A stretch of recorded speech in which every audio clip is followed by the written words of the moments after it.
Hello and welcome to your weekend's most profitable 60 minutes. This is Bisnomics.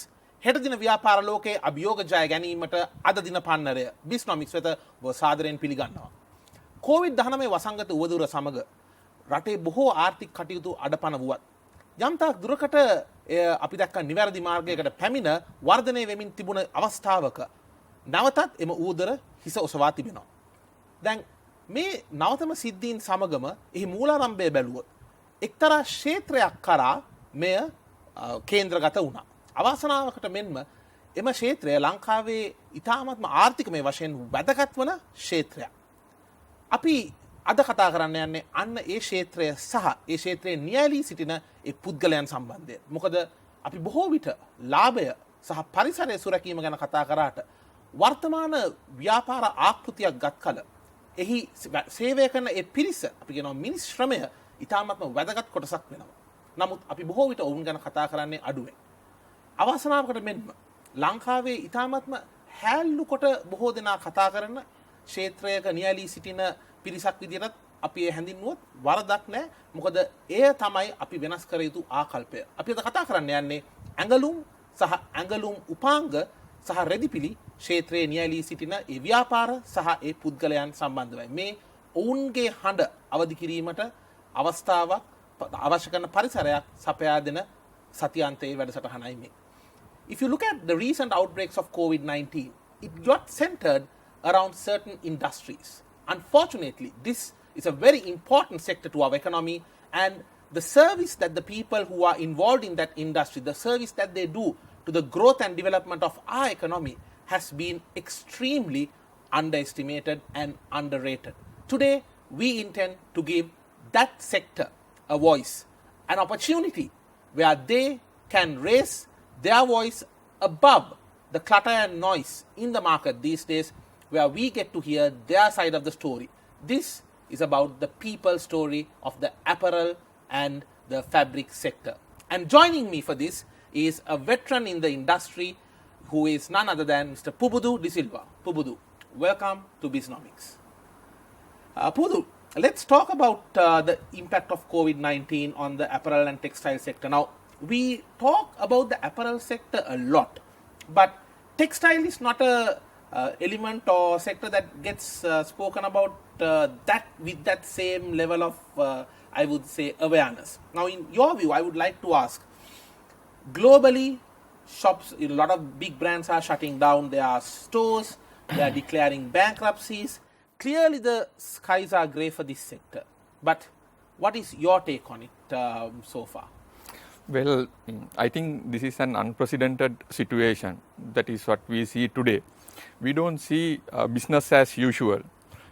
If you look at first 9 months of this year, we went through a lot of challenges. But if you take last 3 months, it has been come to a reasonable level. So we call it this as new normal. I would like to take your question into 3 parts. Absolutely. First one is just to give an overview of the industry and the impact created as a result of COVID-19.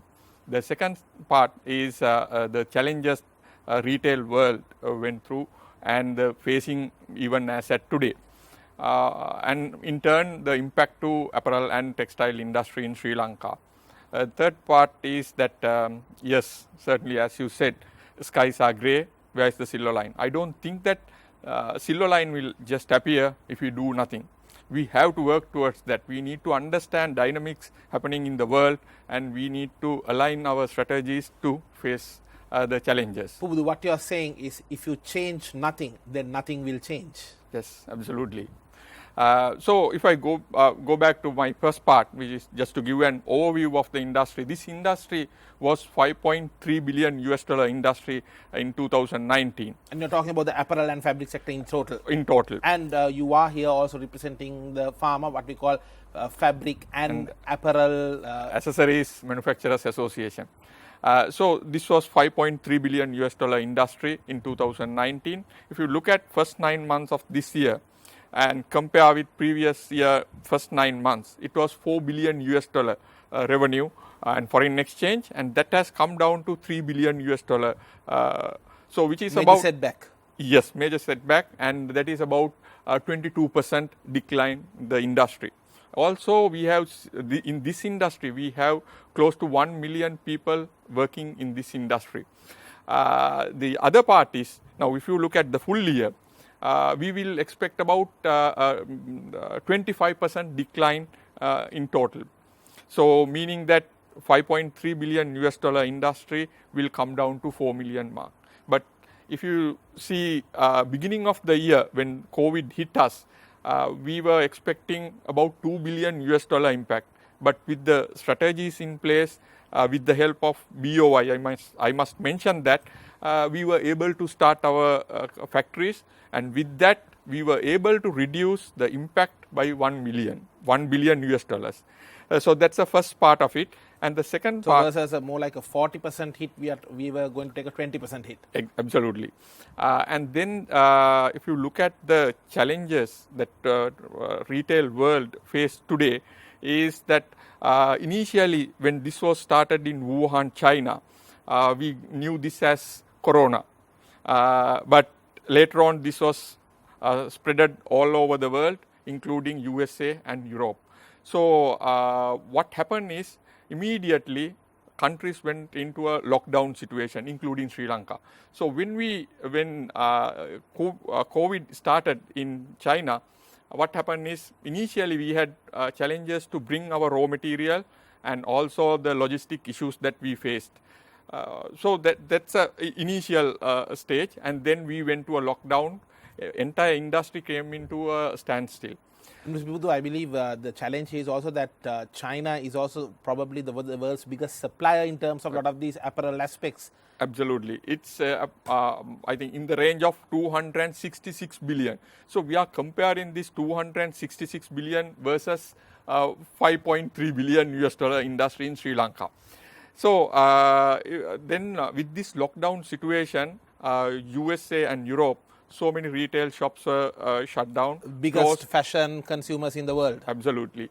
The good news is that none of our strategic customers didn't go into a extreme situation or Chapter 11, which you mentioned. When you say customers, you're looking at the top global fashion brands that source components and fashion items and accessories and clothing from Sri Lanka. So then eventually once the lockdown started in US and Europe, what happened is unemployment increased drastically. In US, just to give an example, in US, unemployment rate was in the range of 4 to 5%. But this went up into 14%, 14.7%, close to 15%. So which is a huge blow, because if you look at apparel and textiles, it's not under essentials. Correct. Right. So especially in a lockdown situation, expenditure will not give prominence to the bone and will not give prominence to buy apparel. For sure. So this has hit us badly, and then our customers went into cash flow challenges, and then as a result of that, what they did is they started cancelling orders from one side, and then asked for extended credit period. So in turn, that came into apparel manufacturers in Sri Lanka and to fabric manufacturers. Correct. So entire industry went into a spin with the challenges faced with COVID-19. So not only that, if you look at major brands started actually they understood over dependency of single country, and then because of that they wanted to source from within the region and within the country. So likewise, this is what we call the famous China plus one strategy that a lot of supply chains are now trying to follow. So you think that Sri Lanka is having an opportunity here? Absolutely. If you look at the opportunity side, one is it's a non-secret that there is a trade war between USA and China. Yeah, that's definitely in our favor. But the important thing is how best we can capitalize on that. Where do we pitch ourselves? Exactly. And then the second thing is, if you look at e-commerce, especially digital brands like Amazon, increase their revenue drastically during shutdown, lockdown period even. So that has increased about 25%. Correct. And also supermarket kind of the apparel clothing supply chain also has improved They are drastically. introducing more and more private labels as well, some of these top supermarket chains. Yes, Right. because people were able to go only to supermarkets during that time. So the supermarkets chain started coming very prominently. So what you're saying is it's a challenging time, but there are positive signs in the horizon. Absolutely.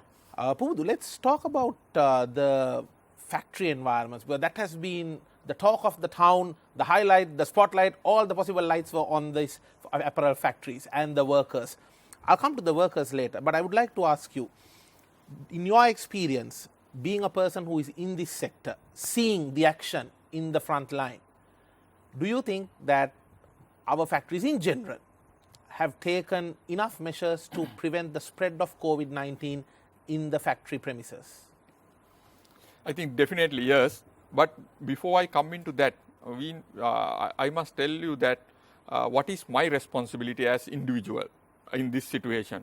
So we, as a citizen of the country, as a citizen of the country. Now we came into a lockdown in Sri Lanka, and then we went into strict health and safety protocols and guidance. So then with that, we were able to start our manufacturing operation, and we had social distancing, and then we invested in thermal image, temperature monitoring cameras as well, and then all the other safety precautions we have taken. That is, when you say we, you are referring to the... I'm referring the entire apparel industry and the textile industry. Understood. But having said that, now what happened in the recent past is, we as general public, we kind of relax to a greater extent. Now when we started at the initial period, what we did is, even when we transport people from destination A to B, there is a restriction and we reduce number of passengers. And what happened is, in the recent past, that has been taken off. Like we reduce those things. So I think to a greater extent, we also relax a little bit, thinking that there is no COVID in we Sri thought Lanka. everything was under control. But at the end of the day, what we need to understand is the limitation of zero COVID in any place, anywhere in the world. Because there are so many countries, they hit with second wave, third wave, fourth wave. Likewise, it's moving. Because in the short term and medium term, I don't see a solution rather than working with COVID. And because now we know how to tackle this COVID. That's the most important thing. We know how to handle it. So with that, I'm sure we should be able to find a way to work around and move forward as a country, as and this industry will progress with that. පුබුදු අපි දැක්කා ඇතැම් ආයතනවලට ලොකු චෝදනාවක් තමයි මේ බොහොම සමාජ මාධ්‍ය හරහා ඇතැම් විට මාධ්‍ය හරහා තා විශාල වශයෙන් මේ කරපු චෝදනාවක් තමයි මේ නිරෝධායන කටයුතු හරියට සිදු කරේ නැහැ කියලා. හැබැයි ඔබේ අත්දැකීමෙන් ඔබ දකින්න විදිහට ඔබ දන්න විදිහට ඒ බොහෝ මේක මේ එක ආයතනයකට විතරක් අපිට ඇඟිලි දික් කරන්න බෑ. මොකද මේ වෙනකොට බොහෝ ඇඟලුම් ආයතනවලට මේ ප්‍රශ්නේ දැන් එයාලා මූණ පාලා බලපාලා දෙනවා. ඇඟලුම් විතරක් නෙමෙයි තව එක එක ක්ෂේත්‍රවල ආයතනවලට මේ ප්‍රශ්නේ මේ වෙනකොට තියෙනවා. ඔබ දන්න විදිහට විශේෂයෙන්ම මේ විශාල ඇඟලුම් ආයතන ඔවුන් ඒ අවශ්‍ය කරන නිරෝධායන කටයුතු ඒවා හරියට දීමට අනුබල දීලා තියෙනවද? ඔබේ අත්දැකීමෙන්. මම හිතන්නේ දීලා තියෙනවා ඇත්තටම. නමුත් මේ අවස්ථාවේදී අපි ගොඩක් බලන්න ඕනේ අපේ වගකීම මොකක්ද කියන එක. අපි කොහොමද මේ තියෙන තත්ත්වෙන් ගොඩ එන්නේ කියන එක. ඉතින් ඒ දේවල් බැලුවොත් තමයි අපිට පුළුවන් වෙන්නේ ඉස්සරහට යන්න. අනිත් එක තමයි ඔබ කියන්නේ අතීතයේ පිටිපස්ස බල වැරදි හොය හිටියොත් අපිට ඉදිරියට යෑමක් නැහැ. වැරදි සිදු වෙලා තිබුණත් ඒවා නිවැරදි කරගෙන ඉදිරියට යන්නේ කොහොමද කියන එක බලන්න ඕනේ. අන්න ඒකයි. මම කියන්නේ එකම දේ තමයි හොඳ ගවර්නන්ස් ප්‍රොසෙස් එකක් අපිට තියෙන්න ඕනේ. අපි හිතුවොත් එහෙම අපි මේක ටීම් එකක් විදියට වැඩ කරන්න ඕනේ. අපි ගත්තනම් එහෙම හෙල්ත් සෙක්ටර් එකේ ඉන්න ඔෆිෂියල්ස්ලා එතනින් ගියාම ආම් ෆෝසස් ඉන්ඩස්ට්‍රි එක්ස්පර්ට්ස් එතකොට ආයතන හිමිකරුවන් හැම දෙනෙක්ම එකට එකතු වෙලා ඒ විතරක් නෙවෙයි ඒක වැඩ කරන සේවකයින්. ඒ හැම කෙනෙක්ටම වගකීමක් තියෙනවා කොවිඩ් නොයන තැනකට ආයතනය ගෙනියන්න. ඉතින් එතනදී අපි බලන්න ඕනේ ප්‍රශ්නයක් වුණයින් පස්සේ මේක උනේ මෙන්න මේ කෙනාගේ වරදින් කියනවට වඩා අපි ඒක නොවන විදියට ඒ ප්‍රොසෙස් එක හරි ගස්ස ගන්න ඕනේ. ඒ ප්‍රොසෙස් එක අපි හරියට හරි ගැස්සුවොත් එහෙම අපිට කාටවත් ඇඟිල්ල දික් කරන්න වෙන්නේ නැහැ. අනිත් එක අපි මතක තියාගන්න ඕනේ මේක මොන වගේ ලිමිටේෂන් එකක්ද අපිට තියෙන්නේ කියලා ඉවර වෙලා අපි කොච්චර දුරස්ත භාවයක් තියාගත්තා වුණත් කොහෙන් කොතනකදී කොහොම වෙනවද කියන එක. ඉතින් නිතර මත්සේදීම වගේ ඒ හොඳ පුරුදු අපිට ඇතුළට ගේන්න වෙනවා. අපි ගොඩක් ඒ වගේ දේවල් වලට පුරුදු වෙලා හිටියේ නැහැ. ඉතින් මං හිතන්නේ එතනදිනුත් අපේ යම්කිසි පසුබෑමක් තියෙන්න ඇති. ඒ හොඳ පුරුදු අනිවාර්යයෙන්ම තියෙන්න ඕනේ. අද මේ තත්ත්වය ගත්තනම් එහෙම අපරල් ඉන්ඩස්ට්‍රි එකේ විතරක් නෙමෙයි තියෙන්නේ. වෙන හැම තැනකටම පැතිරිලා තියෙනවා. ඉතින් අපි කවුරුත් කියන්න දන්නේ නැහැ කොහෙන් කොතනින් කොහොම ආවද කියන එක. නමුත් අපි එක දෙයක් දන්නවා මේකට තාම ස්ථිර විසඳුමක් නැහැ කියන එක. ඒක අපි දන්නවා. දැන් ඒක තමයි ලෝකයේ අනිත් රටවල් ගත්තනම් එහෙම අනිත් රටවල් වලත් මේ පැතිරීම ව්‍යාප්ත වීම සුළු වශයෙන් නොත් තනින් තැනට මාරු වෙනවා. ඒ වගේ බොහෝ රටවල් වල ඒක පැතිරිලා ඒ පාර තත්වය දැන් ස්ථාවරයි කියලා හිතුවහම ආපහු ඒක පැතිරෙන්න පටන් ගන්නවා. මේක අර පාලනය කරන්න ලේසි දෙයක් නෙමෙයි. මම හිතන්නේ ඉතාමත් ලේසියෙන් පාලනය කරන්න පුළුවන් දෙයක් කියලා. නමුත් ලංකාව විදියට අපි ඉතාමත් හොඳ මට්ටමකට මේක පාලනය කරා. ඉතින් ඒ පාලනයම මේ අවස්ථාවේදීත් ගනි. අපි ගත්තනම් එහෙම නේවි ක්ලස්ටර් එක එහෙම නැත්නම් අනිත් තිබුණු ක්ලස්ටර්ස් ටික ගත්තනම් අපිට පුළුවන් වුණා හොඳ ආකාරයට ඒවා පාලනය කරලා ඉස්සරහට යන්න. අපිට මාස කීපයක්ම කිසිම ප්‍රශ්නයක් තිබුණේ නැහැ. දැන් ආපහු මේ ක්ලස්ටර් එකත් පාලනය කරායින් පස්සේ අපිට ඉස්සරහට යන්න පුළුවන්. අපි ගත්තොත් එහෙම වියට්නාමයේ වගේ කන්ට්‍රීස් ගත්තනම් එහෙම කොවිඩ් තිබුණා හෝ නැති වුණා. ඒගොල්ලන්ට පුළුවන් වෙලා තියෙනවා ඉස්සරහට යන්න අවුරුද්දෙන් අවුරුද්ද කරගෙන ආර්ථික කටයුතු කරගෙන. අනිවාර්යයෙන්. පුබුදු අපි දැන් කතා කරමු මේ ක්ෂේත්‍රයේ ජීවනාලය. දැන් කොච්චර තාක්ෂණය දියුණු වුණත් යම් ඇතැම් විට විවිධ යන්ත්‍රෝපකරණ නවීකරණය වෙමින් හැම අවුරුද්දෙම පැමිණියත් මෙම ක්ෂේත්‍රයේ මේ ඇඟලුම් උපාංග රෙදිපිලි මේ ක්ෂේත්‍රයේ ජීවනාලය තමයි එහි සේවක පිරිස. දැන් ඔවුන් මේ දවස්වල මොන වගේ මානසික මට්ටමකද ඉන්නේ? මොකද අපි දැක්කා මේ මුලදී මේ දෙවනි වටේ අපි කියන දෙවනි රැල්ලට මුලපිරීමක් සිදු වෙනකොට එක්තරා මේ ක්ෂේත්‍රය කේන්ද්‍රගත කරගෙන ඒ වගේම යම් ආයතන කේන්ද්‍රගත කරගෙන මේ ක්ෂේත්‍රයේ ආයතන කේන්ද්‍රගත කරගෙන ඒ එක චෝදනා එල්ලුණා. ඒකම ඒවයි වැඩ කරන කට්ටියට චෝදනා එල්ලුණා. හැබැයි මම දන්න විදිහට COVID-19ට කලින් උත් සමාජය ඔවුන් දිහා බොහෝ විට බැලුවේ ටිකක් වපර හැකි. ඔවුන් කොච්චර මේ රටේ ආර්ථිකයට වටිනාමය වශයෙන් දායකත්වයක් සිදු කරත් ඔවුන්ට ඒ නිසි සැලකිල්ල ගරුත්වය ලැබුණේ නැහැ කියන මතය තමයි මම ඉන්නේ. ඔබ දකින විදියට ඔබට තියෙන අත්දැකීම හැටියට මේ අවස්ථාවේ ඔවුන් මොන වගේ මානසික මට්ටමකින් ඉන්නේ? ඔවුන් ඉතාමත් වැදගත් පිරිසක්. හැබැයි ඔවුන් ඒක දන්නවද? මම කැමතියි ඔබේ අදහස් දැනගන්න. මුලින්ම මම කැමති උත්තර දෙන්න ඔවුන්ට නිසි ගරුත්වයක් හම්බුන්නේ නැහැ කියන එක. රටේ ජීවනාලියට බඳුන් වුණු කොටසක් තමයි මෙතන ඉන්නේ. රටේ ආර්ථිකයට ඉතාමත් වැදගත් කාර්යභාරයක් ඉටු කරන පිරිසක්. ඒ විතරක් නෙවෙයි අපි කාන්තාවන් ගත්තනම් ඒක ඇපරල් ඉන්ඩස්ට්‍රි එකේ ටෙක්ස්ටයිල් ඉන්ඩස්ට්‍රි එකේ විතරක් නෙවෙයි. රට ගිහින් සල්ලි ගේන එකට වෙනකම් ෆොරින් එම්ප්ලොයිමන්ට් වෙනකම් ඒක විහිදිලා තියෙනවා. ඉතින් ඒ වගේ සුවිශේෂී කාර්යභාරයක් මේ කාන්තාවන් ආර්ථිකයට දක්වනවා. ඉතින් ඒ වගේ පිරිසකට තමයි වැඩි ප්‍රතිශතයක් ඉන්නේ කාන්තා සේවිකාවන්. ඉතින් ඒ වගේ කෙනෙකුට තමයි අපි මේ ඇඟිල්ල දික් කරන්නේ. ඉතින් එතනදී අපි බලන්න ඕනේ මේක වෙන්න පුළුවන් අපේ සහෝදරියෙක් වෙන්න පුළුවන් අපේ ඒකෙන් දරුවන්ව ජීවත් කරන අම්මා කෙනෙක් වෙන්න පුළුවන්. ඉතින් පවුලට අර කරදීලා වැඩ කරන කෙනෙකුට තමයි අපි මේ පහර ගහන්නේ. ඉතින් මේක නෙවෙයි ලංකාවේ සංස්කෘතිය. ලංකාවේ සංස්කෘතිය මෙතනින් එහාට ඔබ්බට ගියපු සෑහෙන වටිනාකමක් තියෙන සංස්කෘතියක්. ඉතින් මේ සංස්කෘතිය යම්තාක් මට්ටමකට මේ සෝෂල් මීඩියා එක හින්දා ඒ වගේ දේවල් හින්දා නැති වෙගෙන යන තත්ත්වයක් පේනවා. ඉතින් ඒක අපි කණ්ඩායමක් විදියට නැති කරන්න ඕනේ. අපි හැම කෙනෙක්ම පුළුවන් වෙන්න ඕනේ කියන්නේ අපි මේ කරන දේ වැරදි. අපි ඇඟිල්ල දික් කරන්නේ වැරදි කෙනාට.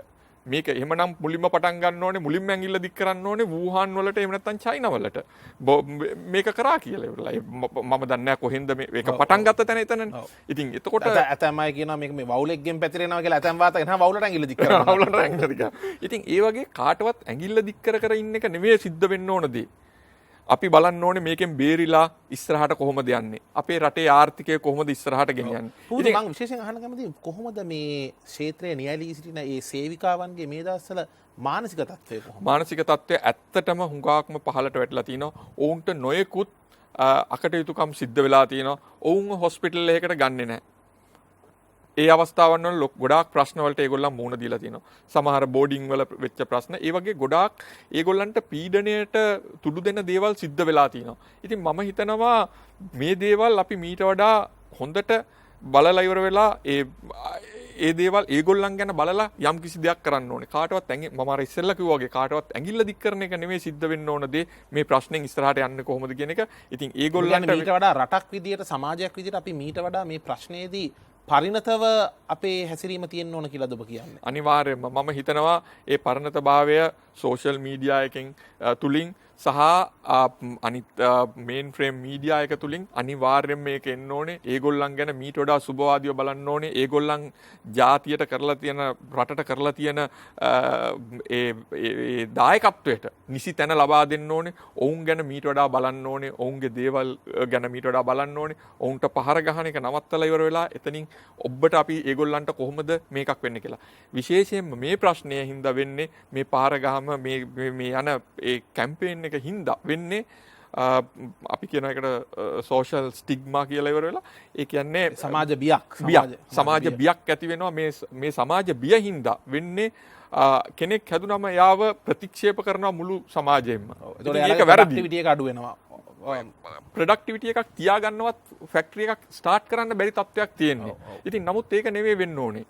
අනිත් කන්ට්‍රීස් කොහොමද කරලා තියෙන්නේ? මොකද අපි අපේ ලොකුම මේ කම්පනීස් වලට ඉම්පැක්ට් එක එන්නේ අපි මේ දවස්වල ගත්ත ඕඩර්ස් ටික හරි වෙලාවට නිසි වෙලාවට දුන්නේ නැත්නම් ඊළඟ සීසන් එකේදී ඒව සම්පූර්ණ අඩු කරලා දානවා. නැත්නම් ඒව වෙන රටකට යන්න පුළුවන්. ඉතින් ඒකින්ද මේවායේ ගොඩාක් මං හිතන්නේ එක එක අයගේ අභිමතාර්ථ තියෙන්න පුළුවන්. නමුත් අපි මේ කරන්නේ රටක් විදියට පහලට දාන වැඩක් තමයි මට හිතෙන විදියට කරන්නේ. අපි මීට වඩා සැලකිලිමත් යුතුයි මේ වෙලාවට. අපි කතා කරමු මේ සම්බන්ධයෙන් පුබුදු කිව්වත් වගේ මතක තියාගන්න.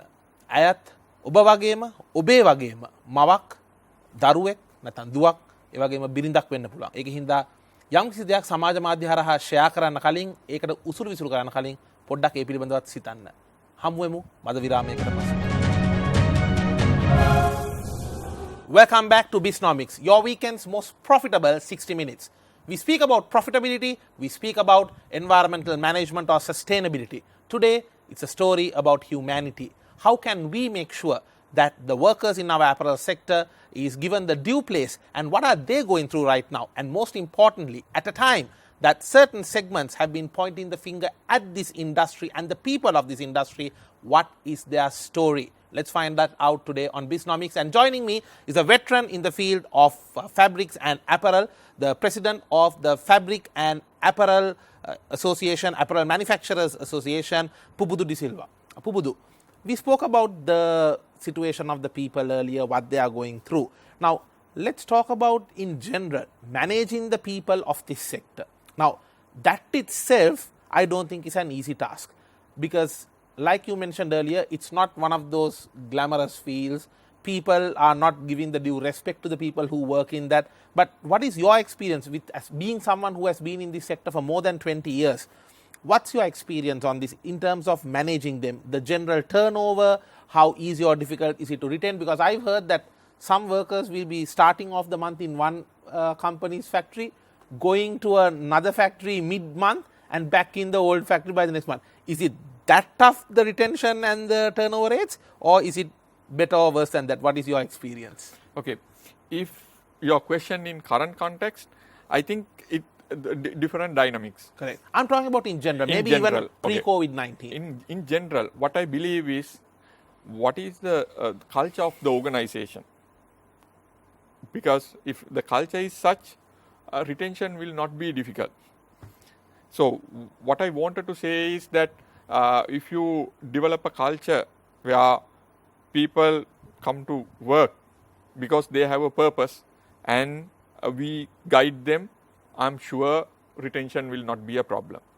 But පුදු ඔබ කියන ඒ කාරණාව ඉතාමත් වැදගත්. මොකද අපි ගත්තොත් දැන් 1980 90 දශකයේ අපි බොහෝ විට දැක්කා මේ ඇඟලුම් කර්මාන්තශාලාවල වැඩ කරන කට්ටියට ඔවුන්ට කිව්වේ ගාමන් කාරයෝ. මම මේ කියන්නේ මේක හොඳ දෙයක් නෙමෙයි. හැබැයි සමාජයේ වචන ගාමන් කාරයෝ නැත්තම් ගාමන් කොල්ලෝ ගාමන් කෙල්ලෝ. එතකොට ඒ පාවිච්චි කරන මැෂින් එකේ නම කියලා ඒ කොල්ලෝ කෙල්ලෝ කියලා කියන්න පටන් ගත්තා. හැබැයි ඊට පස්සේ අපි දැක්කා යම් ආයතන ඔවුන්ට ඊට වඩා ගරුත්වයක් දෙන්න පටන් ගත්තා. ඒ වර්කර්ස්ලා කියන නමවත් නැතුව ඔවුන්ට කෙලින්ම ටීම් මෙම්බර්ස්ලා වගේ වචන පාවිච්චි කරලා ඔබ කොතගේ ඒ ආයතනයේ සංස්කෘතිය ඉතාමත් වැදගත් ඔවුන් හොඳ මොටිවේෂන් ලෙවල් එක තියාගන්න. අනිවාර්යයෙන්ම.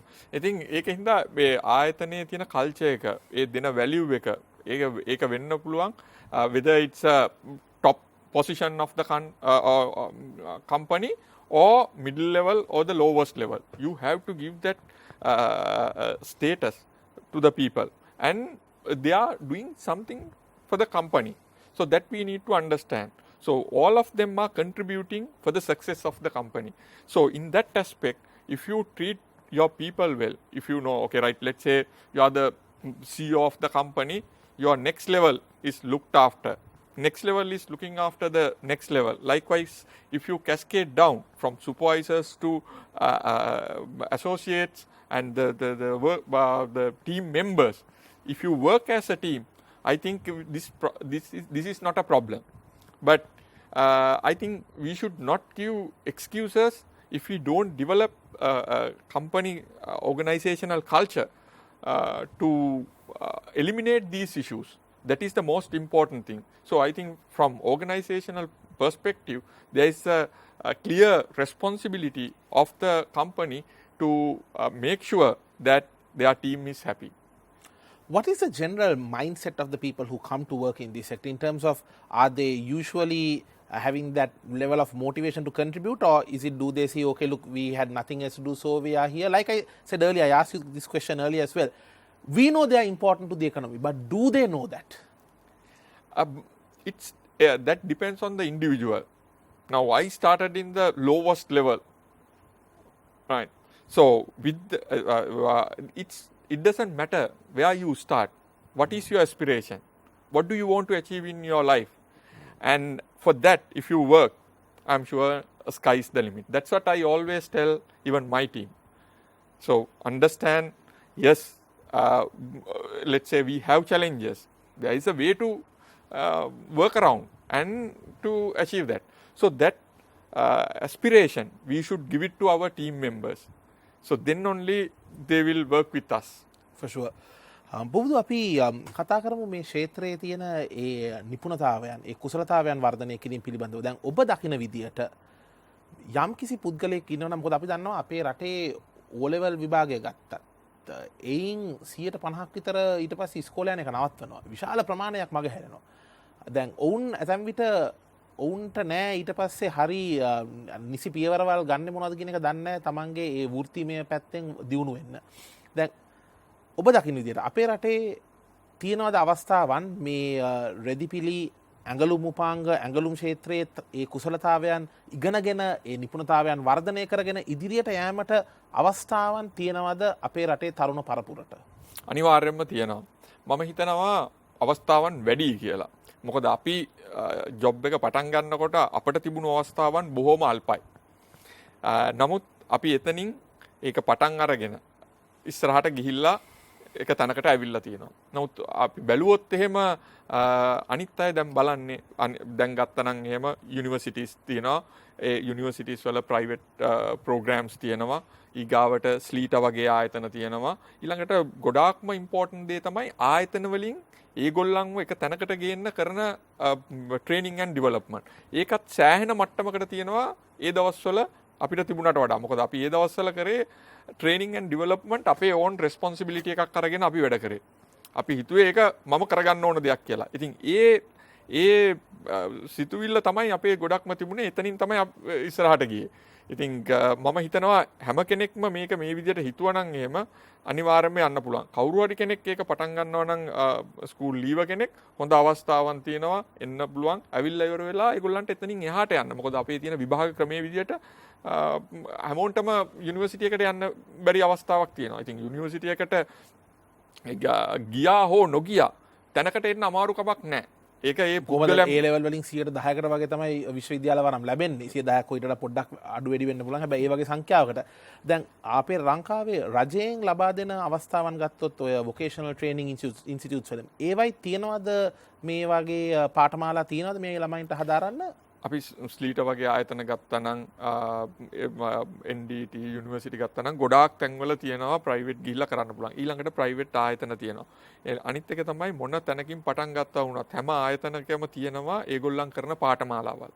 ඒ එතනින් ඉස්සරහට යන්න පුළුවන්. අනිත් එක ඒක තමයි අපිට පුළුවන් වෙලා තියෙන්නේ මේක සර්විස් ඉන්ඩස්ට්‍රි එකක් විදිහට ඉස්සරහට ගෙනන. අද ගත්තනම් එහෙම බංග්ලාදේශ වල එහෙම සෑහෙන පිරිසක් ලංකාවේ අය වැඩ කරනවා. ඒගොල්ලන්ට පුළුවන් වෙලා තියෙනවා ඒ රටවල් වල ගිහිල්ලා ඒගොල්ලන්ගේ දක්ෂතාවයන් පෙන්වන්න. ඉතින් මේක ටෙක්නිකල් සෙක්ටර් එකට ටෙක්නිකල් එක්ස්පර්ටීස් එකක් දෙන තැනකට අපි මේ ඉන්ඩස්ට්‍රි එක ගෙනල්ලා තියෙනවා. නමුත් මේක මෙතනින් එහාටත් ගෙනියන්න පුළුවන්. මොකද මේක කන්ට්‍රිබියුට් කරන්නේ ඇපරල් ඇන්ඩ් ටෙක්ස්ටයිල් ඉන්ඩස්ට්‍රි එකට විතරක් නෙවෙයි සර්විස් සෙක්ටර් එකක් විදිහටත් මේක කරනවා ෆොරින් එම්ප්ලොයිමන්ට් එකක් එක්ක. ඉතින් ගොඩාක් රටවල් වලින් උන්ට හොඳ වැටුප් එහෙමත් වරප්‍රසාද ලැබෙනවා ඇති. අනිවාර්යයෙන්ම හොඳ වැටුප් දිනනවා. ලංකාවේ අයට හොඳ රෙකග්නිෂන් එකක් තියෙනවා. මොකද මේ පෙන්නපු දක්ෂතාවයන් හින්දා. විශේෂයෙන්ම අපේ තියෙන යුනිවර්සිටිස් වල ෆැෂන් ඇන්ඩ් ඩිසයිනින් මොරටුවේ යුනිවර්සිටි ටෙක්ස්ටයිල් ෆැකල්ටි එක. ඉතින් මේ තැන් වලින් එන අය ඉතාමත් හොඳ මට්ටමක ඉන්නවා. ඉතින් ඒ අයට පුළුවන් වෙලා තියෙන හොඳ දක්ෂතාව පෙන්නලා ඉදිරියට යන්න තැනක් මේ ඉන්ඩස්ට්‍රි එක හදලා තියෙනවා. පුරුදු මම හිතන්නේ ඔබ ඉතාමත් වැදගත් කාරණාවක් එතන සඳහන් කරා මේ ක්ෂේත්‍රයට එනවනම් මේ ක්ෂේත්‍රයේ නියැලෙනවනම් නිකන් ඇවිල්ලා ඒක අර ෆැක්ටරි එක කර්මාන්තශාලාවක වැඩ කරන්න නෙමෙයි ඒ ඉගෙනගෙන ඒ කුසලතාවයෙන් ඉදිරියට යන්න ඒ මානසිකත්වය ඒ ඇටිටියුඩ් එක ඒ ආකල්පය තියෙන්න ඕන කියන එක තමයි වැදගත්. එතකොට දැන් යම්කිසි පුද්ගලයෙක් අපි තරුණ ශිෂ්‍යයෙක් ශිෂ්‍යාවක් මේ ක්ෂේත්‍රයට එනවනම් O level හරි A level වලට හරි පස්සේ උන්ට ඒ ආකල්පය තියෙන්න ඕන නේද? මම නිකම්ම මේ ෆැක්ටරි එකේ තියෙන මේ ලෝස්ම ලෙවල් එකේ නැත්නම් අපි කියන පහළම ලෙවල් එකේ මට්ටමේ රස්සාව ඒකෙන් පටන් ගන්න පුළුවන්. ඒකත් වැදගත්. හැබැයි මම ඊට වඩා මේ දේ ඉගෙනගෙන ඉදිරියට යා යුතුයි කියන ආකල්පය වැදගත් වෙනවා. එහෙමද? අනිවාර්යයෙන් මේක වැදගත් වෙනවා. ඒ ආකල්ප අපි කියන පොසිටිව් තින්කින් කියලා ඉවරලා පටන් ගන්න තැන නෙමෙයි වැදගත් වෙන්නේ. ඉවර කරන තැන. තමන් පටන් ගත්ත තැනම හැමදාම ඉන්නවනම් ඒක ලොකු ප්‍රශ්නයක් තියෙනවා. ඒක ආයතනයට විතරක් වැරද්ද පටවලා තේරුමක් නැහැ. මුලින්ම වරද්ද පටව ගන්න ඕනේ තමන්ට. ඉතින් ඒක අපි හැම කෙනෙක්ම තේරුම් ගන්න ඕනේ. ඒක තේරුම් ගත්තොත් එහෙම කෙනෙක්ට ඉස්සරහට යනවා කියන එක ගොඩක් අමාරු වෙන්නේ නැහැ. අවශ්‍යතාවය වෙන්නේ මුදල්ම නෙවෙයි. ප්‍රොමෝෂන්ස් නෙවෙයි. තමන්ට මොකද්ද තියෙන ඔපචුනිටි එක ඉස්සරහට යන්න. ඒකට කොහොමද යන්නේ? මොනවද මම වැඩියෙන් ආයතනයට කරන්න ඕනේ? ඒ ආයතනයට කරනකොට ඒක ඔටෝමැටිකලි ඒගොල්ලන්ව ඉස්සරහට යන්න තල්ලු වෙන්න ඒක හේතුවක් වෙනවා. ඒක රෙකග්නයිස් වෙනවා. ඒක කාලය පිළිබඳ ප්‍රශ්නයක් විතරයි. අවුරුද්දක් වෙන්න පුළුවන්, මාස 6ක් වෙන්න පුළුවන්, අවුරුදු 2ක් වෙන්න පුළුවන්. නමුත් කොයි වෙලාවක හරි ඒ සුදුස්සාට සුදුසු තැන අනිවාර්යයෙන්ම හම්බ වෙනවා.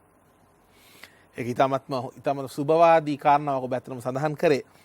පුබුදු මං කැමති කතා කරන්න රාජ්‍ය ප්‍රතිපත්තිය පිළිබඳ. මොකද විශේෂයෙන් මේ වගේ විශාල පරිමාණයේ ක්ෂේත්‍රයකට රජයෙන් නිසි ප්‍රතිපත්තියක් තියෙන එක අත්‍යවශ්‍ය වෙනවා. ඔබ දකින විදියට අපේ රටේ බොහෝ ක්ෂේත්‍රයන් වලට තියෙන ගැටලුවක් තමයි යම් යම් රජයවල් වලින් යම් යම් වැඩසටහන් තිබුණාට ඒක වසර 5න් 5ට ඒක වෙනස් වෙනවා. හැබැයි ඕනෑම ආර්ථික ක්ෂේත්‍රයකට ඕනෑම ව්‍යාපාර ක්ෂේත්‍රයකට ඉදිරියට යන්න එහෙම අර කෙටි කාලින වැඩසටහන් එක්ක බෑ. අපිට තියෙන්න ඕන අපි කියනවා අර ඉන්ඩිපෙන්ඩන්ට් පොලිටිකල් ඉන්ඩිපෙන්ඩන්ට් විෂන් එකක් තියෙන්න ඕන මේ ක්ෂේත්‍රයට. ඔබ දකින්න විදියට ලංකාවේ ෆැබ්‍රික් ඇපරල් කම්පෝනන්ට්ස් සෙක්ටර් එකට එහෙම ඩිරෙක්ෂන් එකක් එහෙම දර්ශනයක් දැක්මක් තියනවද? එහෙම නැත්නම් රජයෙන් මොන වගේ ප්‍රතිපත්තිද අවශ්‍ය වෙන්නේ මේ ක්ෂේත්‍රය තවත් ඉදිරියට ගෙනියන්න? මම මුලින්ම පටන් ගන්නම් මේ ඉන්ඩස්ට්‍රි එක කොච්චර කාලයක ඉඳන් තිබුණාද කියන එක. මම හිතන්නේ අවුරුදු 50කට විතර කාලයක් ඉඳගෙන තියෙනවා. බොහොම ඉතාමත් හොඳ රෙසිලියන්ට් ඉන්ඩස්ට්‍රි එකක් මේක. මොකද අපි ගත්තනම් එහෙම පහුගිය අවුරුදු 40 50 තිබුණු ප්‍රශ්න ගත්තනම් එහෙම ටෙරරිසම් ඉඳගෙන ෆයිනෑන්ෂියල් සුනාමි වර්ල්ඩ් ඉකොනොමි එකේ තිබුණු ප්‍රශ්න, එතනින් ගියාම ඊස්ටර් බොමින් ඇටැක්ස්, දැන් කොවිඩ්, මේ හැම එකකදීම මේ ඉන්ඩස්ට්‍රි එක අපිට පුළුවන් වෙලා තියෙනවා එඩිතරව මුහුණ දීලා ඉදිරියට යන්න. ඉතින් ඒක අපුතු මම පොඩි ඉල්ලීමක් කරනවා ඔබෙන් අපේ වැඩසටහනත් සමග සම්බන්ධ වෙන අසන්නන්ගේ දැනුම පිණිස මේ අපිට පුළුවන් නම් මේ පොඩ මේ ෆැබ්‍රික් ඇපරල් components apparel ඕකේ පොඩ්ඩක් වෙනසක් කරන්න. දැන් අපි apparel කියලා ගොඩක් කලකට ගොඩක් දෙනෙක් apparel දන්නවා. ඇඟලුම් ගැන දන්නවා. හැබැයි මේ fabric ගැන දන්නේ නැහැ. ෆැබ්‍රික් මේ ඉන්ඩස්ට්‍රිය එක ගත්තනම් එහෙම 350 මිලියන් විතර US dollar 350 million US dollar ඉන්ඩස්ට්‍රිය එකක්. ඒක රෙදිපිලි නිෂ්පාදනය ගොඩක් අපි කරන්නේ වෙෆ් නිටඩ් ෆැබ්‍රික් තමයි අඩු සුළු වශයෙන් කරන්නේ. ඒ ඉන්ඩස්ට්‍රිය එක තමයි ඇපරල් ඉන්ඩස්ට්‍රියකට රෙදිපිලි සපයන්නේ. ඉතින් ඒක නමුත් මේක ඔපචුනිටි එකක් විදියට ගත්තනම් එහෙම අපි ගත්තනම් එහෙම වැලියු ඇඩිෂන් එකක් විදියට 5.3 බිලියන් වලට 1.8 බිලියන් US ඩොලර් විතර ඉම්පෝර්ට්ස් එනවා. ඔව්. අපි ලෝකලි ප්‍රොඩියුස් කරන්නේ 550 විතර වගේ. ඔව්. එතකොට අපිට එතන ඔපචුනිටි එකක් තියෙනවා. ලොකු ඔපචුනිටි එකක් තියෙනවා. ඉතින් මේ ඉන්ඩස්ට්‍රි එක බිලියන 1.8ක විතර ඔපචුනිටි එකක්. අනිවාර්යයෙන්ම දෙකකට කිට්ටු වෙන්න ඔපචුනිටි එකක් තියෙනවා. ඩොලර් බිලියන දෙකකට විතර ඔපචුනිටි එකක් තියෙනවා. ටෝටල් මේ ෆැබ්‍රික් ඉන්ඩස්ට්‍රි එක ඉදිරියට ගේන්න. මම හිතන්නේ රජයක් විදියට රජය ඉතාමත් හොඳ ප්‍රතිපත්ති ගේනවා. දැන් ඉම්පෝර්ට්ස් අඩු කරලා ඉවර වෙලා ඒ වගේ දේවල් වලින් එරාවුර් ප්‍රොජෙක්ට් එක ඉතාමත් හොඳ දෙයක්. ඒකත් එක්ක මේ ටෙක්ස්ටයිල් ඉන්ඩස්ට්‍රි එක ඉදිරියට ගෙනියන්න හොඳ හැකියාවක් තියෙනවා. ඒකම අපි අර මුල් ප්‍රශ්නෙට මම උත්තර දෙන්නම් කොතනටද යන්න ඕනේ කියලා. මුලින්ම තියෙන්න ඕනේ මේ ඉන්ඩස්ට්‍රි එකට විෂන් එකක්. මේ ඉන්ඩස්ට්‍රි එක ගත්තනම් එහෙම 5.3 බිලියන් US ඩොලර් ඉඳලා ඉවර වෙලා අපි කියමු 10 බිලියන් වෙනකන් ගෙනියන්න. මොකද ගොඩක් ඔපචුනිටි එක තියෙනවා. ඉතින් ඒ ඔපචුනිටි එක අපි ගන්න 10 බිලියන් වෙනකන් ගෙනියන්න. ඒකට අවශ්‍ය කරන කාර්ය සාධක මොනවද?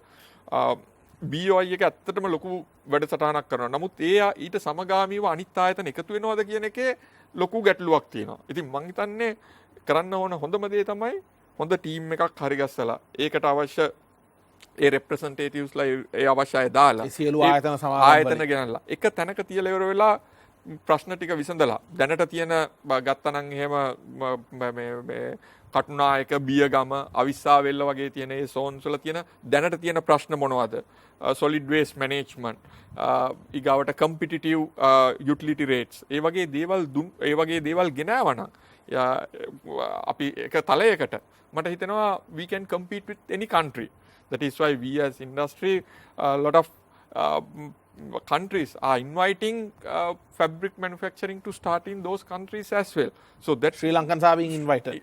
We have been invited. So then that is because of the competency that we have developed into a core competency. Absolutely. So that is. And isn't that our strength as well? I mean, it sounds pointless to compete with countries like China and Vietnam on price, because I think that will be a tough match. But I believe our positioning should be as a compliance-oriented nation, as a country where ethics is maintained. Don't you think so? Absolutely. That is where we have positioned ourselves in the first place. If you look at the factories in countries like China, Vietnam, and Bangladesh, India, we know. But in that aspect, in Sri Lankan garment manufacturing and textile manufacturing is at a different level. And also technical competency of the people is at a different level. That is why we have been able to compete with countries like China, Vietnam and Bangladesh. Not only in pricing, we have given speed solution, supply chain solution, and then our relationship with the customers all matters to get the industry forward. And is the FAMA, the association that you represent, the Fabric and Apparel Manufacturers Association, are they willing to get into dialogues with the government, or is there dialogues already taking place between them and the government? We have already started, and it's in the process. We have discussed current challenges of the fabric industry with the officials, and also how we can position ourselves and support Eravur and projects in that nature. If you can just elaborate on this Eravur project a little bit for us. It's going to be a textile manufacturing park because of the limitations that we have in Biyagama, Avisavela and Katunayaka. So because we have limitation in water, effluent and solid waste management. So if we get these things to a competitive level and organize in such a manner, I'm sure people can invest in Eravur, and that will become another fabric park. Pubudu, thank you very much for taking time and sharing your valuable insights with us, and also for telling us the story from the side of the apparel and textile manufacturers, and also telling us the feelings and the emotions that the workers in this field are going through. We support this journey of yours. It's a tough journey, but we wish you good luck in that. And after the break, we are going to have a different dimension where we will be having an expert on corporate communication speaking to us what it means to be handling corporate communication in a tough situation and a tough time like this, and what should you as a business be ready to communicate. All that is coming up right after this short break. Hello and welcome once again to Bisnomics, your weekend's most profitable 60 minutes. අපි මීට සුළු මොහොතකට කලින් කතා කරා පුබුදු සමග මේ අවස්ථාවේ ඇඟලුම් ඒ වගේම රෙදිපිලි ඇඟලුම් උපාංග ක්ෂේත්‍රයේ තියෙන අභියෝග මොනවද, විශේෂයෙන් එහි නියැලී සිටින ඒ සේවක සේවිකාවන්ට මොන වගේ අභියෝග වලටද විශේෂයෙන් මානසිකව මුහුණ දෙන්න සිදු වෙලා තියෙන්නේ මේ යම් COVID-19 ඒ වසංග දූදුරෙන් නැවත හිස ඔසවීම නිසා ඇති වී තිබෙන තත්ත්වයක් සමග. දැන් අපි කතා කරමු ඊට පස්සේ ආයතනයක් විදියට මේ වගේ අවස්ථාවකට මුහුණ දෙන්නේ කොහොමද? මොකද මතක තියාගන්න. COVID-19 වසංගත උවදුර පැතිරීම එක ක්ෂේත්‍රයකට එක ආයතනයකට සීමා වෙච්ච දෙයක් නෙමෙයි. ඒ අද නැත්තම් හෙට ඔබේ ව්‍යාපාර ස්ථානයට ඔබේ ආයතනයටත් පැතිරෙන්න බැරි නෑ. අපි හැමදෙනාම මේ සඳහා සූදානම් විය යුතුයි, ඒන් ප්‍රවේශම් විය යුතුයි. ඔව්. නමුත් අවාසනාවකට හෝ එවැනි ප්‍රශ්නයක් ඇති වුණොත් කොහොමද ඔබේ ආයතනයෙන් ඒ සිදුවිය යුතු sannivedana කටයුතු සිදුවිය යුත්තේ? මේ සඳහා අපිත් එක්ක සම්බන්ධ වෙනවා ආයතනික sannivedana, අපි කියනවා corporate communication පිළිබඳ ඉතාමත් පුළුල් අත්දැකීමක් සහ හසල දැනුමක් ඇති සමාධි වීරකෝන් මහත්මිය. සමාධි, welcome to Bisnomics. It's a pleasure to have you. It's a pleasure to be here. Samadhi, now you specialize in corporate communication. In your view, how can an apparel sector firm position themselves in a tough economic condition? In other words, it's a tough economy. Globally, fashion demand seems to be on a downward trend, except a few brands being the exceptions. But it's also an opportunity for Sri Lankan apparel and textile firms to come up and say, hey, look, you know what? You're looking for a China plus one? Here we are. Take us. Let's work together. In your view, what is that one unified voice that the Sri Lankan apparel and textile sector should put forward? So before I give you a proper answer to the question, Tharindu, let me also put in few thoughts in perspective to give you an idea what this apparel sector is all about. Yes. Because that's important, because I believe that apparel and fabric textile industry in Sri Lanka has actually come to a very strong position. We have a very strong position. So I think we need you mean from global perception? From global perspective. So if you look at apparel industry in Sri Lanka, this is part of a huge global industry, which is the fashion industry, which is almost about 1.9 trillion US dollars worth. And because we are part of this and we are into B2B, and our entire focus is driven to service international fashion brands. So challenges are not new for this industry, because if you look at every day, daily, we encounter so much of challenges, because we are working with global supply chains, global competitive regions like China, India, Bangladesh, and also daily we encounter a lot of challenges in terms of logistics. So these challenges are not new for the industry. And if you look at the past 30 to 40 years history of apparel industry in Sri Lanka, what we are seeing is we have faced many challenges, starting off with the abolition of multi-fiber agreement, and then we came across a lot of global recessions, right? And GSP challenge, right? The tsunamis, and now the pandemic situation. And just to add, at one time, in the Obama US administration, the TPP, the Trans-Pacific Partnership, the Vietnam conversation. Exactly. If that went ahead, it would have been a big hit on our apparel sector, I believe. So all these things, what we have seen, what we have observed is that the apparel industry has bounced back, and they have done better and best. They refuse to stay down. They refuse to stay down, because it's a very resilient industry. And also the whole reason why we are like this is because it is being driven by few visionary business leaders, right? So these leaders have been able to look at all the negatives to positives, transform a small, they call it in layman's eyes, they say that it's a stitching plant. It's not a stitching plant, because if you come to these factories, you will see what sort of changes, transformation we have done, these business leaders have done. So it's driven by science, it's driven by technology, it's driven by a strategy, a vision. So just to add, in one of my recent visits to one of the apparel sector firms, I'm talking about pre-COVID-19, of course. Yes. I was surprised and I would say inspired to see how one of these apparel firms were using the concept of the Formula One pit stop in one of their factory floors to quickly change between orders. I mean, it's amazing the level of thinking. Absolutely, Tharid. So this is what I think the media should highlight more. So they need to come and see how these factories are working.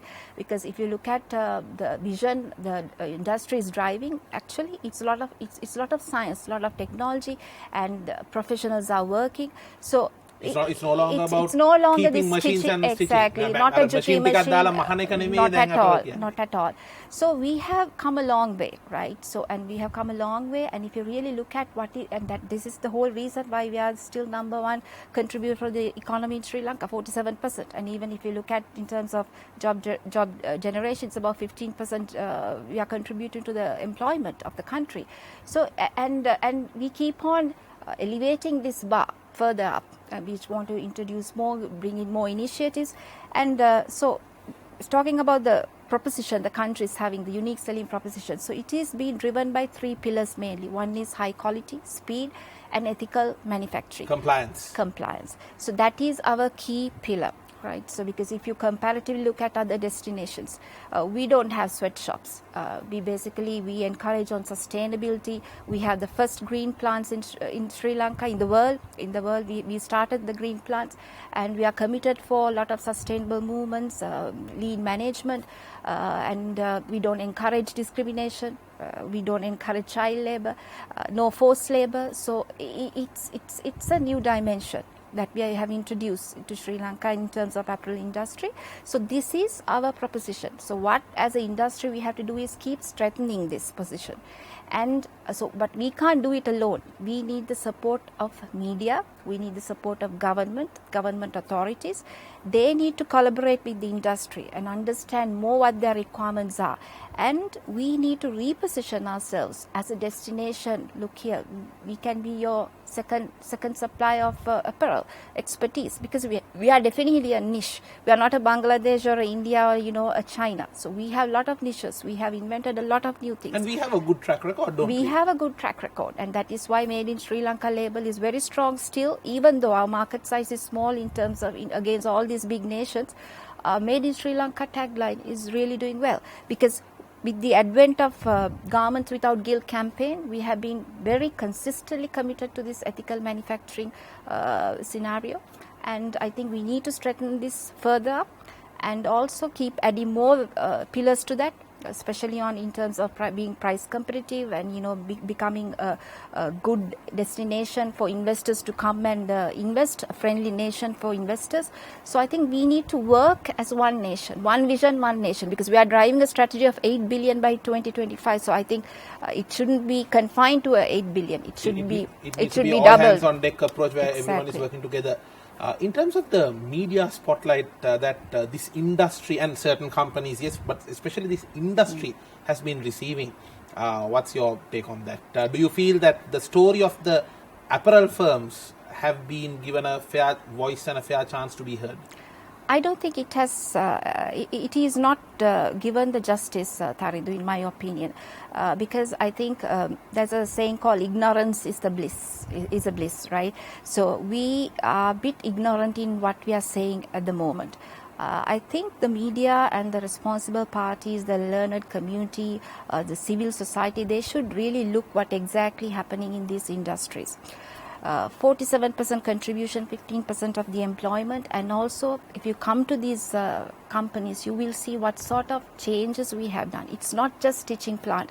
There's, as I always say, there's a lot of science behind this. It's a technology we are driving. We are creating professionals, and these professionals are being exposed to other countries. So if you look at destinations like Vietnam, Bangladesh, our professionals, the textile and the fabric apparel expertise are there, leading those countries. සමහර ඒ වගේම දැන් ඇතැම් විට මශීන් එකක් operate කරන්න එන කාන්තාව වසර 10කට 15කට පස්සේ මේ හොඳට ඉංග්‍රීසි කතා කරලා පිටරට ගිහිල්ලා සේවය කළා මිලියන ගණන් උපයන තත්ත්වයන් වලට ඒ වගේ විශාල පුද්ගලිකව මිනිසුන්ගේ ජීවිතවල පෙරලියක් කරන ක්ෂේත්‍රයක් මේක. අපි පටන් ගත්ත දශකයයි දැන් ගත්තාම ගොඩාක් වෙනස්කම් වෙලා තියෙන්නේ. නමුත් ඒ සාධාරණීකරණයේ ඒ අදාළ පුද්ගලයන්ට ලැබිලා තියෙනවද කියන එක ප්‍රශ්නයක්. මොකද අපි තාමත් යන්නේ ජුකි ගර්ල්ස් කොල්ලෝ කෙල්ලෝ කටුනායක කෙල්ලෝ ඒ වදන ඉතාමත්ම නරකයි. මොකද අපි we are all professionals. They are contributing on their own to the economy. Just imagine they are the foundation of the economy. So when the foundation is not දෙදරා ගියාම ලංකාවේ ආර්ථිකයට මොකද්ද වෙන්නේ? ඒකයි මම කියන්නේ අපි හැමෝම දෙයක් කියන්න පෙර හිතා කටයුතු කර යුතුයි. සමහර දැන් අද කාලේ හැටියට ඒක ටිකක් වෙනස් වෙලානේ. දැන් කියන්නේ ෂෙයා කරන්න කලින් සිතා බැලිය යුතුයි කියලා.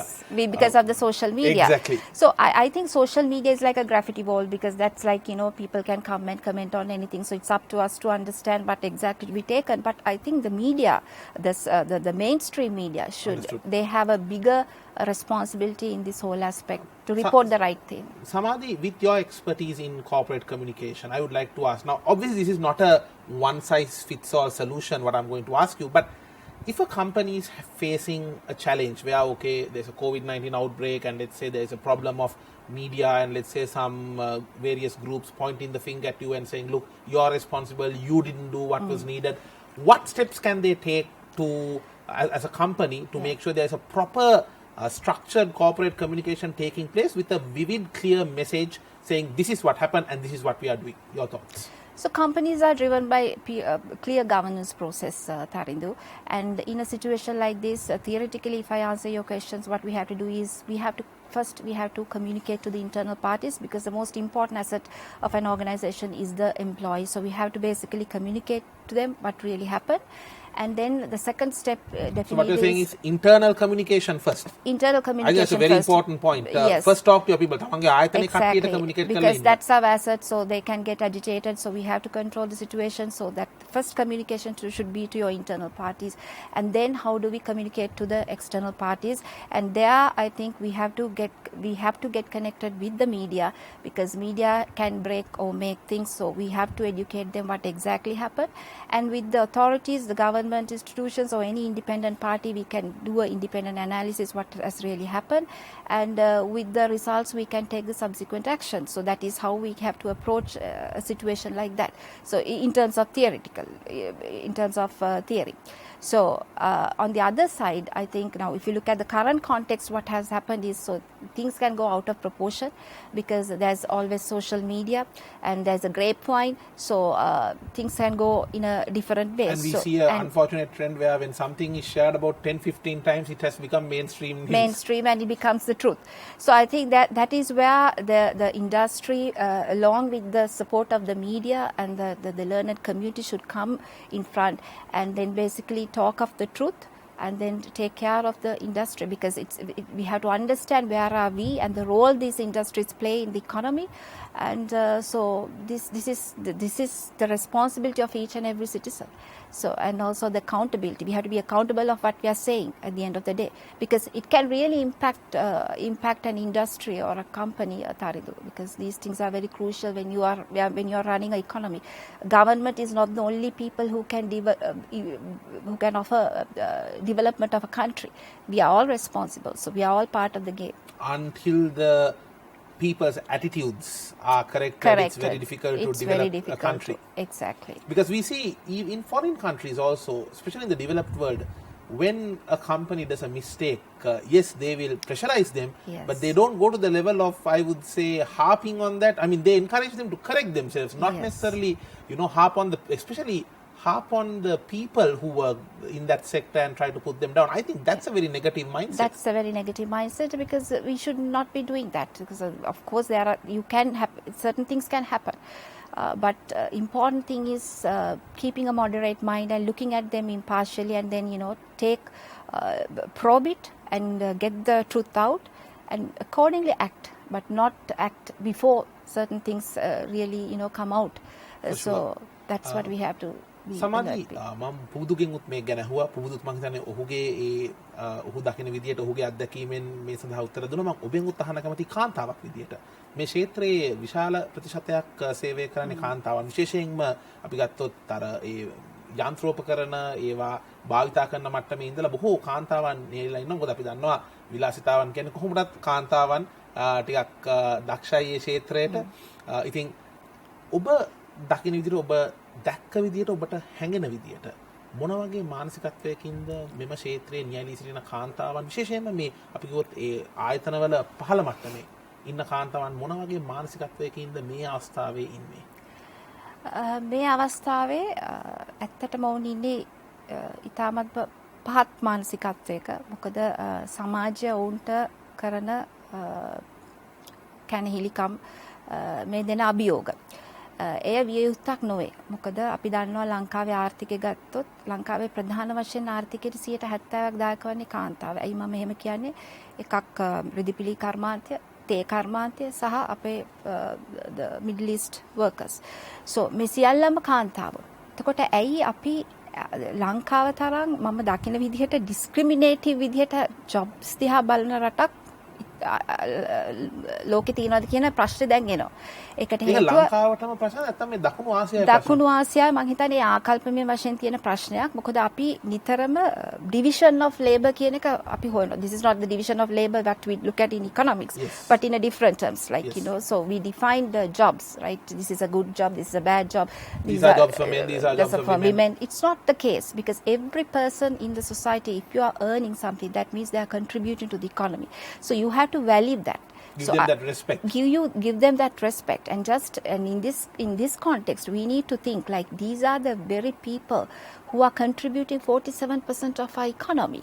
So what happens if we keep on like demotivating them? If you just try to take them out of this whole equation, what will happen to this industry? So what we should do is encourage them more to join the industry, to look after them, to support them in this situation, and then create a very conducive environment for the ladies to work. Because you can't deny the fact that these are the main contributors to the economy, right? So I think we have to understand this and then treat these people in a very nicer, in an equal manner. සමාධි ඔබ කිව්වත් වගේ අපේ රටේ සංස්කෘතිය අපේ ඉතිහාසය ගත්තත් විශේෂයෙන්ම කාන්තාවන්ට නිසි තැන ඒ ගරුත්වය දීපු සංස්කෘතියක් ඉතිහාසයක් අපේ රටේ තියෙන්නේ. ඉතින් එවැනි ඉතිහාසයකින් සංස්කෘතියකින් පෝෂණය වූ වර්තමාන පරපුර රටේ ඉන්න අපේ පුරවැසියන් මීට වඩා ඔබ කිව්වත් වගේ එක්තරා ක්ෂේත්‍රයක විතරක් නෙමෙයි අනිත් සියලුම ක්ෂේත්‍රයන්හි ඒ කාන්තාවන් අපේ රටට දායක ආර්ථිකයට කරන දායකත්වය මීට වඩා මම හිතන්නේ අපි සැලකිය යුතුයි, අපි ගරු කළ යුතුයි. මොකද අපි අද සාකච්ඡා කරන්නේ අන්න ඒ පිළිබඳව තමයි. කොහොමද අපි ඔවුන්ට ඒ නිසි තැන දෙන්නේ? මීට වඩා සමාජයක් විදියට අපි මීට වඩා ගරු කළ යුතුයි ඔවුන් කරන කාර්යයන්ට. මම අවසාන වශයෙන් ඔබෙන් අහන්න කැමතියි. දැන් ඔබ කතා කරා මේ ක්ෂේත්‍රයේ තියෙන යම් ඒ ගැටලු ඒ වගේම ආයතනයක් විදියට කමියුනිකේට් කරන්නේ ඒ සංවේදනය කරන්නේ කොහොමද මෙවැනි අවස්ථාවක මේ ක්ෂේත්‍රයේ නියැලී සිටින කාන්තාවන්ට සේවකයන්ට පිරිමි කාන්තා දෙගොල්ලම යම් කිසි පුද්ගලයෙක් අද මේ වැඩසටහන බලනවා නම් මොකද්ද ඔබට ඔවුන්ට දෙන්න තියෙන පණිවිඩය? විශේෂයෙන් ඔවුන්ගේ ඒ පවුලේ පුද්ගලයින්ට මොකද්ද ඔබට ඔවුන්ට දෙන්න තියෙන පණිවිඩය? මට තේරෙනවා ඔබ මේ සම්බන්ධයෙන් ඉතාමත්ම හැඟීම්බරව කතා කරන්නේ. මොකද ඔබ අනිවාර්යයෙන්ම මට වඩා අපිට වඩා ඔබට පේනවා ඔවුන්ට තියෙන ගැටලු. මම කැමතියි ඔබෙන් දැනගන්න. මොකද්ද ඔබට ඔවුන්ට දෙන්න තියෙන පණිවිඩය සමාධිය? මට දෙන්න තියෙන පණිවිඩය තරිඳු මොන බාධක කම්කොට්ටු අභියෝගාවත් නොසැලී ඒවට මුහුණ දීමේ ශක්තිය, ධෛර්යය අප සතුව තියෙනවා. මොකද අපි ඇඟලුම් කර්මාන්ත ශ්‍රේෂ්ත්‍රයේ මේකම පවුලක කට්ටිය. අපිට තියෙන අභියෝග ශ්‍රේෂ්ත්‍රය තුළ තියෙන අභියෝග ඉතාමත් විශාලයි. මොකද අපි හැමතිස්සම සටන් කරන්නේ ලෝකයේ අනිකුත් රටවල් සමග. So මේ අවස්ථාවේදීත් මේ කොවිඩ් නෙමෙයි අපිට මොන ප්‍රශ්නය ආවත් ඒ සඳහා අවශ්‍ය ධෛර්යය, ශක්තිය ඔවුන් සතුව තියෙනවා. ඒ හැම දෙයකම ඉතාම ශක්තිමත්ව මුහුණ දීමට අවශ්‍ය ආත්ම ධෛර්යය ගුණට ලැබෙන්න කියලා මම ප්‍රාර්ථනා කරන ගමක්ම මම ඔවුන්ට තව දෙයක් ඉල්ලනවා. තමන් පිළිබඳ කිසිම විදිහට අවමානයකට ලක් වෙන්න අවශ්‍ය නැහැ. මොකද තමන් ඉතාමත්ම ශක්තිමත් ලෙස ලංකාවේ ආර්ථිකයට දායක වෙච්ච කට්ටියක්. අපේ ඇඟලුම් ශාස්ත්‍රයේ ඉන්න සේවක සේවිකාවන් සහෝදර සහෝදරියන්. ඒ ගැන ආඩම්බර වෙන්න කවුරු මොනවා කිව්වත් ඒ සඳහා ඉතාමත්ම ශක්තිමත් මුහුණ දීම ආත්ම ගෞරවයට උන්ට ලැබෙන්න ඕනේ. ඒ වගේම කොවිඩ් උවදුරෙන් ලක්වී සිටින සියලුම පවුල් වලට සහෝදර සහෝදරයන්ට අපි ඉක්මනින්ම සුවයත් ප්‍රාර්ථනා කරනවා. අපි කියන්න තියෙන ශාස්ත්‍රයක් වශයෙන් අපි ඔවුන් සමග හැමදාම එකට ඉන්නවා. එක්ක මේ ජයග්‍රහණය කරගෙන ඉදිරියට යන්න අපි සැලසුම් යදනවා කියන එක තමයි අවසාන වශයෙන් කියන්න තියෙන්නේ. සමාධි ඒ කාර්යයේ කොටස්කාරියක් වෙන ඔබටත් කොටස්කරුවෙක් වෙන පුබුදුරත් සහ ඔබගේ ඔබලා නියෝජනය කරන ඒ ආයතන ඒ සංවිධානවල ඒ සියලු දෙනාටම ඒ අවශ්‍ය කරන ධෛර්යය ඒ සාර්ථකත්වය සඳහා අවශ්‍ය කරන ඒ ශක්තිය අපි අනිවාර්යයෙන්ම කණ්ඩායමක් විදිහට අපිත් සමාජයක් විදිහටත් අපි ඔබට පතනවා අනිවාර්යයෙන්ම මේ ගමන සාර්ථක විදිහට යෑමට පුළුවන් වෙන්න කියලා. Thank you. රටේ ජීවනාලය වූ ඇයගේ දහඩියෙන් ලෙයින් මේ රටේ ආර්ථිකයට සිදු කරපු ඒ දායකත්වය අපි බොහෝ විට අවතක්සේරු කරනවා. එම නිසා තමයි අද මෙම වැඩසටහනින් අපි තීරණය කළේ ඇඟලුම් සහ ඇඟලුම් උපාංග සහ රෙදිපිලි ක්ෂේත්‍රයේ ඇයට සහ ඒ සේවක සේවිකාවන්ට තියෙන බාධක ගැටලු පිළිබඳ සාකච්ඡා කරලා අප සමාජයේ කතිකාවතක් ඇති කරන්න අපි ඔවුන්ට නිසි ගරුත්වය දෙනවද, මීට වඩා අපි ඔවුන්ට සැලකිය යුතුයි නේද? ඒ වගේම මෙම COVID-19 වසංගත ප්‍රශ්නය එක ක්ෂේත්‍රයකට එක ආයතනයකට පමණක් නෙමෙයි ඕනෑම ආයතනයකට ක්ෂේත්‍රයකට හෙට දින අද දින පැතිරෙන්න පුළුවන් ප්‍රශ්නයක්. එවැනි අවස්ථාවකදී කොහොමද අපි කටයුතු කළ යුත්තේ සමාජයක් විදියට මීට වඩා පිරිස් හැල්ලු කිරීම නවත්වා ඔවුන්ට ප්‍රශ්නයෙන් ඉදිරියට යෑමට දායක විය යුතුයි කියන එක ඒ පණිවිඩය සමග අපි අද බිස්නොමික් වැඩසටහනින් සමුගන්නවා මේ ශ්‍රී ලාංකීය ව්‍යාපාර හා ආර්ථික ක්ෂේත්‍රයේ සතියග කාලීන සංවාදය. හමු වෙමු නැවතත් මෙවැනිම වැඩසටහනක්.